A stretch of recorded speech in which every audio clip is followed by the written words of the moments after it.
इस वीडियो में आपको इस पाठ में आए प्रश्नों के लिखित उत्तर मिलेंगे। नमस्कार सभी को, हिंदी कला केंद्र में आपका स्वागत है। अगर आप इस चैनल पर नए हैं तो पहले इसको सब्सक्राइब करें व बेल आइकन को दबाना ना भूलें ताकि नए वीडियो का नोटिफिकेशन सबसे पहले आपको मिले। काबुली वाला। बच्चों, इस कहानी को हमने इसके भाग 1 में पढ़ा व समझा था। अब इसके अभ्यास प्रश्नों को देखते हैं। बार बार बोलो। इन वाक्यों को आप बार बार बोलो। जैसे मिनी जोर जोर से पुकारने लगी। मिनी एक शक भरी नज़र से देखती हुई खड़ी रही। शरीर भी कमज़ोर हो गया था। काबुली वाला दरवाजे के पास खड़ा हो गया। कागज़ किसी नन्हे हाथ की छाप थी। तो यहाँ पर बच्चों आप इन वाक्यों को ध्यान से देखो। ज़ोर ज़ोर, नज़र, कमज़ोर, दरवाजे, कागज़। यहाँ पर जय के नीचे नुक्ता लगा है ना, तो इनको बोलने के तरीके का अभ्यास करो। पढ़ो और समझो। जैसे नायक, तो नायक से बना नायिका। बालक, बालिका। गायक, गायिका। लेखक, लेखिका। सेवक, सेविका। तो ये क्या है? स्त्रीलिंग और पुल्लिंग। पाठ संबंधी प्रश्न। मिनी को ऐसा क्यों लगता था कि काबुली वाला अपनी झोली में चुराए हुए बच्चों को छिपाए हुए है? मिनी की माँ ने कभी उसे डराने और अजनबियों से दूर रहने के लिए कहा होगा कि काबुली वाला अपनी झोली में 2-4 बच्चे चुराकर छिपा लेता है। साथ ही काबुली वाले की वेशभूषा व उसके कंधे पर लटकते झोले को देखकर भी मिनी को ऐसा लगता था। मिनी की काबुली वाले से मित्रता क्यों हो गई? काबुली वाला लगभग रोज़ ही मिनी से मिलता था और उसकी बातें बड़े ही ध्यान से सुनता था। वह मिनी को सूखे मेवे जैसे पिस्ता, बादाम, किशमिश आदि देता और उससे मज़ेदार बातें करता था, जिससे धीरे धीरे दोनों में अच्छी मित्रता हो गई। काबुली वाला हमेशा पैसे क्यों लौटा देता था? काबुली वाला मिनी में अपनी बेटी की झलक देखता था और उसे अपनी ही बेटी समझकर प्यार करता था। मिनी से इसी लगाव और अपनेपन के चलते वह हमेशा पैसे लौटा देता था, क्योंकि वह अपना सामान बेचने नहीं, अपना कोई सौदा करने नहीं, मिनी से मिलने ही आता था। वर्षों बाद मिनी के पिता ने काबुली वाले को उसकी किस बात से पहचान लिया? तो ये हमने कहानी में जाना ना कि वर्षों बाद मिनी के पिता ने काबुली वाले को उसकी हंसी देखकर पहचान लिया। सोचो और जवाब दो। रहमत ने एक धोखेबाज आदमी को छुरा मार दिया क्योंकि उस आदमी ने रहमत के साथ धोखा किया था। क्या उसने ठीक किया? रहमत ने एक धोखेबाज आदमी को छुरा मारकर गुनाह किया था और वह बिल्कुल ठीक नहीं था। वह आदमी धोखेबाज था, लेकिन जो रहमत ने किया वह बात भी अच्छी नहीं थी। आपस में चर्चा करो कि अगर तुम रहमत की जगह होते तो क्या करते? यदि मैं रहमत की जगह होती तो कानून का सहारा लेती और थाने में उसकी रिपोर्ट लिखवाकर उस पर कानूनी कार्रवाई करवाती। मिनी की माँ रहमत पर नज़र रखना चाहती थी, परंतु पिता रहमत को मना नहीं कर पाते थे। तुम्हारे विचार में कौन सही था और क्यों? मेरे विचार में मिनी की माँ सही थी, लेकिन उसके पिता भी सही थे, क्योंकि पिता रहमत से बातचीत कर चुके थे तो वह उनको भला मानस नज़र आता था। तो वह भी सही थे, लेकिन मिनी की माँ ज़्यादा सही थी। क्यों? किसी भी अजनबी इंसान पर भरोसा करने से नुकसान हो सकता है। मिनी एक नादान बच्ची थी और रहमत उसे बहला फुसलाकर अपने फ़ायदे के लिए इस्तेमाल कर सकता था।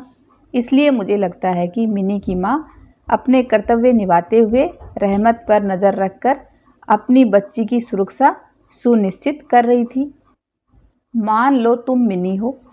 अब अपनी कहानी पूरी कक्षा को सुनाओ। तो आप अपने आप को मिनी मानकर कहानी को अपनी कक्षा में बताओ। जैसे मेरा नाम मिनी है, मैं अपने माता पिता के साथ रहती हूँ और घर में सबसे छोटी होने के कारण सब मुझे बहुत प्यार करते हैं। मेरे पिता लेखक हैं और माताजी गृहिणी। पिताजी तो हमेशा मुझे गोद में बिठाए रखते हैं, लेकिन गलती करने पर माताजी कभी कभी डांट लगा देती हैं। काबुली वाला मेरा सबसे अधिक प्रिय मित्र है, क्योंकि वह रोज़ शाम को घर आता है। हम दोनों मिलकर बहुत सी बातें करते हैं। वह मेरे लिए हमेशा बादाम और किशमिश लाता है। माताजी हमेशा मुझे उससे बात करने के लिए मना करती हैं, परंतु मुझे उनका ऐसा कहना अच्छा नहीं लगता। इसी तरह इस कहानी को आप अपने हिसाब से और आगे लिख सकते हो, और यहाँ भी ज़रूरी नहीं है ऐसा ही लिखना है, आप इसे अपने हिसाब से अपना बदलाव कर सकते हो। तुम नीचे लिखे वाक्य को अपनी भाषा में कैसे कहोगे? तो बच्चों, इस वाक्य को आपको अपनी भाषा के हिसाब से लिखना है। जैसे पलक झपकाते ही रहमत का चेहरा आनंद से खिल उठा। जैसे इस बात को राजस्थानी में कहना हो तो कैसे कहेंगे? पलक झपकाता ही रहमत को चेहरो आनंद स्यों खिल गयो। सही मिलान करो। ये सब शब्द हमने पाठ में पढ़े थे ना। इन शब्दों का अर्थ यहाँ से मिलान करना है। बेसिर पैर यानी बिना मतलब की, पलक झपकते ही, तुरंत, बंधी हुई बातें, निश्चित बातें या एक ही तरह की बातचीत, बात चलना, बात शुरू होना, मुंह फेरना, चेहरा सामने से हटा लेना, दूसरी तरफ देखने लग जाना। शब्द जाल। काबुली वाला मेवे बेचता था। नीचे कुछ मेवों के नाम लिखे हैं, उन्हें दिए गए शब्द जाल में ढूंढो, और ये जो भी नाम हैं ये क्या हैं? ये संज्ञा हैं। तो सबसे पहले इनके नाम ढूंढते हैं।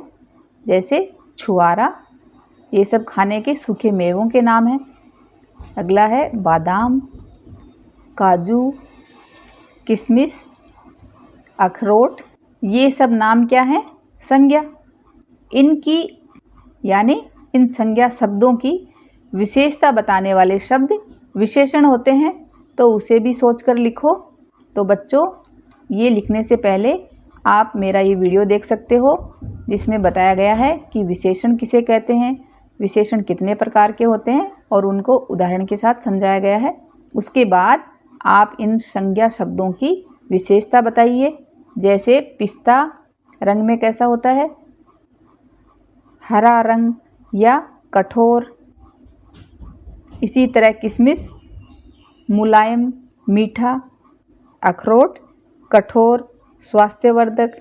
बादाम के लिए कठोर या गुणकारी। इस तरह इनकी विशेषता आपको बतानी है। घूमना फिरना। काबुली वाले के साथ बातचीत करने से बाहर जाने का काम हो जाता है। मिनी के पिता का ऐसा कहना बताता है कि वह काबुली से बात करके बाहर के देश दुनिया के बारे में जानकारी प्राप्त कर लेता था, क्योंकि काबुली वाला तो कई देशों में अपना सामान बेचता रहा होगा, या फिर एक देश में तो वो सामान बेच रहा है और एक देश का वो रहने वाला था, तो दो देशों की जानकारी तो उसको वैसे ही थी, और हो सकता है उसने अलग अलग देशों में जाकर भी अपना सामान बेचा होगा। आज इसके अलावा और किन किन साधनों से देश विदेश के बारे में जानकारी प्राप्त की जा सकती है? तो उस समय लेखक के पास तो देश विदेश के बारे में जानकारी प्राप्त करने के लिए किसी से बातचीत करना या अखबार के माध्यम से ही पता कर सकता था, या वह खुद देश विदेश में घूमने जाए तब उस देश के बारे में जानकारी प्राप्त हो सकती थी। लेकिन आज तो हमारे पास बहुत सारी चीज़ें हैं जिनके माध्यम से हम घर बैठे बैठे ही देश विदेश के बारे में जानकारी प्राप्त कर सकते हैं। कौन कौन सी चीज़ें हैं वो? जैसे समाचार पत्र, साप्ताहिक या मासिक पत्रिकाओं से, मोबाइल या कंप्यूटर पर इंटरनेट के माध्यम से, रेडियो या टीवी के माध्यम से, सिनेमा के माध्यम से, पुस्तक या ई पुस्तक के माध्यम से, सरकारी विज्ञापनों के माध्यम से। और इसके अलावा आपके पास और कोई जानकारी है तो आप मुझे कमेंट बॉक्स में लिखकर बताना। और एक है सोशल मीडिया से। इनके अलावा और कौन से साधन हैं तो वो आप मुझे कमेंट बॉक्स में लिखकर बता सकते हो। देखो, समझो और करो। जैसे सबसे पहले इनके नंबर लिख देते हैं, 1, 2, 3, 4, 5, 6, 7, 8, 9 और 10। अभी पहले खाने में घड़ा है। ये जो खाने बने हैं इनमें सबसे पहले खाने में घड़ा है। तीसरे खाने में, ये रहा तीसरा खाना, इसमें कौन है? ये सांप है। 5वें खाने में पगड़ी है। 10वें खाने में, ये 10वां खाना, इसमें कौन है? झंडा है। खाने में कुर्ता है, तो कुर्ता कौन से खाने में है? छठे खाने में कुर्ता है। 9वें खाने में गिलास है। खाने में चूहा है, तो कौन से खाने में चूहा है? 8वें खाने में चूहा है। दूसरे खाने में सीढ़ी है। 7वें खाने में मोर है, और ये मोर हमारा राष्ट्रीय पक्षी है। चौथे खाने में मुखौटा है, इसे चेहरे पर लगाते हैं। इन शब्दों को देखो, जैसे बेटी, काबुली वाला, नायक, जेल, खिड़की, झोली, पैर, बच्चा, रहमत, ये सब क्या हैं? संज्ञा शब्द हैं, और इनकी विशेषता बताने वाले शब्दों को विशेषण कहते हैं। तो आपने विशेषण अगर पढ़ लिया हो तो संज्ञा शब्दों के बारे में आप मेरे इस वीडियो में देख सकते हो कि संज्ञा किसे कहते हैं, कितने प्रकार के होते हैं और इनके उदाहरण। तुम्हें इनके साथ जो भी विशेषण ठीक लगे उसे लगाकर वाक्य बनाओ। अब इन संज्ञा शब्दों के साथ कुछ विशेषण शब्द लगाकर इनके वाक्य बनाने हैं। जैसे माँ बड़ी बेटी के लिए साड़ी लाई, तो हमने बेटी से पहले इसकी विशेषता क्या लगा दी? बड़ी बेटी। काबुली वाला बूढ़ा हो गया था, या बूढ़ा काबुली वाला अब नहीं चल सकता था। नायक, एक नौजवान नायक ही इस पात्र की भूमिका निभा सकता है। जेल, इतनी विशाल जेल को देखकर मैं चौंक गई। नई खिड़की बहुत सुंदर लग रही थी। तुमने इतनी बड़ी झोली क्यों पकड़ रखी है? इतने बड़े पैर के लिए चप्पल मिलना भी मुश्किल है। छोटा बच्चा खेल रहा है। रहमत ईमानदार है। तो हमने इन संज्ञा शब्दों के साथ इनकी विशेषता बताकर इनको विशेषण शब्द बना दिया। इस कहानी को एक बार फिर से पढ़ें व समझें। काबुल कहाँ की राजधानी है? ये बात आप मुझे कमेंट बॉक्स में लिखकर बताना। अपने माता पिता की जानकारी के बिना अजनबी लोगों से दूर ही रहना चाहिए। सुझावों व सुधारों के लिए कमेंट बॉक्स में लिखें। अगर हमारे वीडियो बन ही रहे हैं आपके फेवरेट, तो फिर क्यों ना करें इनको लाइक, सब्सक्राइब और रिकमेंड। हमें और बेहतर बनाने के लिए आप कर सकते हैं कमेंट। धन्यवाद।